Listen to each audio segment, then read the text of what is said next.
अच्छा, welcome back. और बात हो जाए आवाम के मसाइल की, परेशानी की, जो कि पहले ही बहुत हैं, और जब कीमतों में इजाफा होता है, खासकर पेट्रोल की कीमत में इजाफा होता है, तो फिर एक और ख़दशा जन्म लेता है कि अब तो हर चीज़ महंगी होगी, किराए भी महंगे होंगे। तो बुरी खबर यह है, आवाम कीमत ने एक बार फिर से पेट्रोल और डीज़ल की कीमत में इजाफा कर दिया है।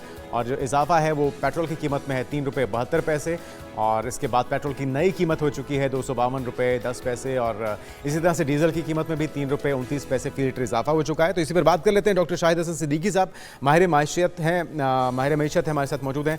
डॉक्टर साहब, वजह क्या बनी, क्या जस्टिफाइड है? क्योंकि महंगाई का तूफान पहले ही बरपा है, हुकूमत दावे तो कर रही है कि महंगाई में कमी आ रही है, लेकिन अवाम वो कमी महसूस नहीं कर पा रहे। तो ये जो इजाफा है होना चाहिए था, इसकी ज़रूरत थी आपके ख्याल में? बहुत शुक्रिया आपका। देखिए, बात दरअसल ये है कि मैं पूरी जिम्मेदारी से ये कहना चाहता हूँ कि अगर हुकूमत दानिशमंदाना पॉलिसियाँ अपनाए और ताकतवर तबकों को गैर ज़रूरी मराहत ना दे, तो मैं साबित कर सकता हूँ कि आज की तारीख में ₹70 फी लीटर कमी की गुंजाइश है पेट्रोलियम के नरखों में। अल्लाह अकबर, ₹70 फी लीटर। 70। जी, मैं अभी साबित करूंगा आपको। लेकिन मसला हमारा ये है कि हमारी जो हुकूमतें हैं, जिसमें मौजूदा हुकूमत भी शामिल है, वो अवाम पर बोझ डाले बगैर ताकतवर तबकों पर हर किस्म की आमदनी पर टैक्स लगाने के लिए तैयार नहीं है। ज़रूरी शोबा अभी तक टैक्स नहीं दे रहा, प्रॉपर्टी पे जो है वो नहीं लगाया गया, उनकी मालियती कम है। तो अगर प्राइम मिनिस्टर साहब खुद ये फरमाते हैं कि 15,000 अरब रुपया तो सिर्फ एफबीआर कम वसूल कर रहा है सालाना, तो 15,000 अरब रुपए सालाना कम वसूल कर रहा है, तो ये किसकी जिम्मेदारी है? और उन्होंने सिर्फ एफबीआर का कहा है। मेरी जो कैलकुलेशंस हैं वो 22,000 अरब रुपया सालाना है जो कम वसूल कर रहे हैं, और वजीर खजाना कहते हैं कि 7,000 अरब रुपए की टैक्स की चोरी है। मैं ये पूछना चाहता हूँ कि ये टैक्स की चोरी रोकेगा कौन आखिर? तो ये हर किस्म की आमदनी पे कौन टैक्स लगाएगा? ना शाहाना अखराजात कम करना चाहते हैं, तो आसान रास्ता क्या है कि आप पेट्रोलियम मसनूआत पर जो है नर्ख उनके बढ़ाते चले जाएं। बिल्कुल ठीक है देखिए इसमें डॉक्टर साहब, नहीं, जिस स्पीड से ये पेट्रोल बढ़ रहा है, आप तो कह रहे हैं ₹70 कम हो जाएगा। जिस स्पीड से ये कीमत बढ़ रही है, लगता है कि ₹70 इजाफा हो जाएगा आने वाले दिनों में, और ये 300 से भी क्रॉस कर जाएगा। आपको नहीं लगता कि इस वक्त अवाम को रिलीफ देने की ज़रूरत थी? फिर आपने जो कहा कि पॉलिसी और स्ट्रेटजी पर काम करने की ज़रूरत है गवर्नमेंट को, तो कौन इन्हें मशवरे दे रहा है कि आप कीमतें बढ़ाते जाएं? हर चीज़ महंगी हो जाती है कीमतें बढ़ने के बाद। देखिए, दो बातें हैं। पहली बात तो ये है कि हुकूमत को कोई मशवरा नहीं दे रहा। हुकूमत जो है वो अशराफिया की मईशत है। जो पार्लियामेंट के मेंबरान पहुंचे हैं पार्लियामेंट में, जो काबीना में बैठे हैं, सूबाई काबीना में, वो सब ये कहते हैं कि जी आप मालदार लोगों से टैक्स ना लें, क्योंकि उन्हीं के वोटों से, उन्हीं की मदद से इख्तियार में आते हैं, वही गिराते हैं, वही लाते हैं। माफिया ऐसा है ना, आपको भी पता है, मुझे भी पता है।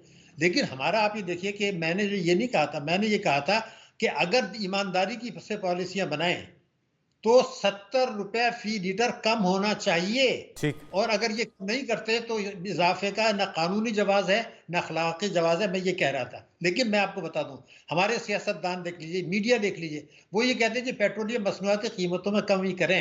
ये बड़ा गलत मुतालबा है, ये नहीं करना चाहिए। अच्छा। इसलिए कि अगर आप कमी का मुतालबा करेंगे तो वो कम करेंगे तो बजट खसारा बढ़ जाएगा, फिर आवाम पर 15 दिन बाद महंगाई आ जाएगी। लेकिन जो डॉक्टर साहब, आप देखिए, तजवीज़ आपके पास है कि टैक्सेस को कम करें, शाहाना खर्चे कम करें, उसकी तरफ क्यों नहीं आती गवर्नमेंट? और ये जो स्टॉक एक्सचेंज का हम देख रहे हैं कि तारीख की नई बुलंदियों पर पहुंच चुकी, 1 लाख को भी तजावुज़ कर गई, उससे भी, जो कि मस्बत इशारे हैं, एतमाद बहाल हो रहा है इसका मतलब है। लेकिन इसके असरात आम आदमी तक क्यों नहीं आ रहे? फिर देखिए, दो बातें हैं। पहले मैं बता दूं कि पेट्रोलियम लेवी इस वक्त हम ₹60 ले रहे हैं, ₹60 फी जी। लीटर। जी। ये भत्ता है, ये भत्ता है, क्योंकि दुरुस्त। टैक्स, ये टैक्स नहीं, इसमें सूबों का हिस्सा नहीं जाता। तो आपको भत्ता लगाने का क्या जवाब है, जबकि आप खुद कहते हैं कि 7,000 अरब चोरी हो रही है टैक्स की? वो कौन रोकेगा? तो मैं सिर्फ ये अर्ज कर रहा था कि कमी की गुंजाइश है। अगर नहीं करते तो फिर आवाम को समझना चाहिए, मीडिया को समझना चाहिए, सियासतदानों को समझना चाहिए कि ये मुतालबा ना करें सिर्फ कि जी आप पेट्रोल के दर कम करें। वो कम तो कर फिर देंगे क्या तो किया जाए बजट डॉक्टर साहब? फिर क्या आप किया जाए इसमें अगर मुतालबा ना किया जाए कि कीमतें कम की जाएं? तो फिर, क्योंकि ये इससे जुड़ी हुई हैं तमाम अशिया, वो अशियाए ज़रूरिया जो हम तक पहुंचती हैं, कहा जाता है कि किराए बढ़ चुके हैं, इसलिए कीमतें भी बढ़ चुकी हैं। हर चीज़ की जो ज़रूरत की हमें चाहिए होती है, तो फिर क्या किया जाए? क्या किससे मुतालबा किया जाए और क्या मुतालबा किया जाए? जी, मैं वही अर्ज कर रहा था, बार-बार एक ही बात कह रहा हूँ। ये आपकी बात बिल्कुल सही है। जब पेट्रोलियम के मसनूआत की कीमतें बढ़ती हैं तो बसों के ट्रांसपोर्ट के किराए, दालें, सब्जियाँ, गोश्त, हर चीज़ महँगी हो जाती है। जी। आवाम कुचले जाते हैं। तो सवाल ये है कि आप ₹60 फी लीटर भत्ता क्यों ले रहे हैं? 1 लीटर पर हुकूमत पेट्रोलियम लेती है 60 रुपए। ये टैक्स नहीं है क्योंकि इसमें सूबों का हिस्सा नहीं जाता। तो इस भत्ता लेने का क्या जवाब है? तो मैं ये कह रहा हूँ, बार बार एक ही बात कह रहा हूँ कि आप ये मुतालबा करें कि जनाब ये भत्ता लेना बंद करें 60 रुपए, तो वो 60 रुपए पेट्रोल की कीमत उसी दिन कम हो जाएगी। क्यों भत्ता ले रहे हो भाई? आपने जब 15,000 अरब रुपए वजीर आजम कहते हैं कि एफबीआर कम वसूल कर रहा है, तो ये मुतालबा करें कि भाई आप अपने शाना अखराजात कम करें जो कई हजार अरब रुपए ज्यादा हैं। 15,000 अरब रुपए जो आप खुद कह रहे हैं सालाना जो है वो एफबीआर वसूल नहीं कर रहा, तो और अगर एफबीआर हुकूमत वसूल नहीं करेगी तो कौन करेगा? उसके बदले बिजली के पेट्रोल के नर्ख बढ़ाना ये अखलाकी और कानूनी जवाज नहीं है। जवाज नहीं है, भत्ता है। और अब भत्ते का जो लफ्ज़ है उसको इस्तेमाल करके ही अंदाज़ा हो जाता है कि बुनियादी तौर पे अवाम को एक सज़ा दी जा रही है कि उन्होंने इन हुक्मरानों को चुना है। अच्छा, ये जो स्टॉक एक्सचेंज वाला मामला है डॉक्टर साहब, ये मस्बत अशारिये सामने आ रहे हैं, इसके असरात कब आएंगे अवाम तक?